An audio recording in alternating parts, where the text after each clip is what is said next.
Nag-deploy na ng karagdagang 12 bagong graduate na doktor ang Department of Health o DOH Bicol para sa maliblib na lugar sa 5 lalawigan sa Bicol Region. Tutulong ang nasabing mga bagong doktor para sa pagbibigay ng healthcare services sa mga komunidad, partikular sa malalayo at liblib na lugar sa Kabikulan.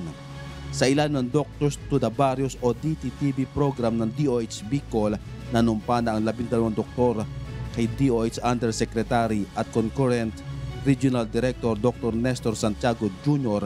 para dagdag sa kasalukuyan 26 na doktor kung saan kung susumain ay aabot na sa 38 na doktor na sa kabuuan na nasa mga baryo. Itatalaga ang 12 doktor sa bayan ng Pulangi at Santo Domingo sa Albay, San Vicente sa Camarines Norte, Cabusao at Gatchitourena sa Camarines Sur, Aroroy, Batuan, Claveria, San Fernando, Dimasalang at Puson sa isla ng Masbate. Sinabi ni Yusek Santiago na ang pagpapadala ng mga doktor ay may mga pamantayan sa pagtukoy kung alin ang mga kinakailangan ng mga lugar ng deployment ng DTTB graduates. Dumaan din sa evaluation at pagtukoy base sa iba't ibang sukatan ang mga lugar na mga walang mga manggagamot. Kailangan ang lugar ay kasama sa 4th o 6th class municipalities, may low doctor to population ratio, may high number population ng geographically isolated and disadvantaged areas o GIDAs at may high poverty incidence.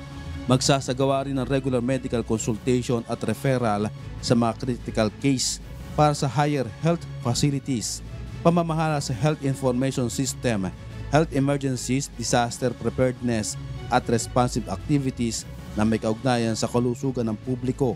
Nilikha ang Doctors to the Barrios program ng ahensya noong taong 1993 para mapunuan ang kakulangan ng manggagamot na nagsisilbi sa mga mahirap na lugar sa bansa. Jerry Galicia, humahataw sa Balita Ngayon.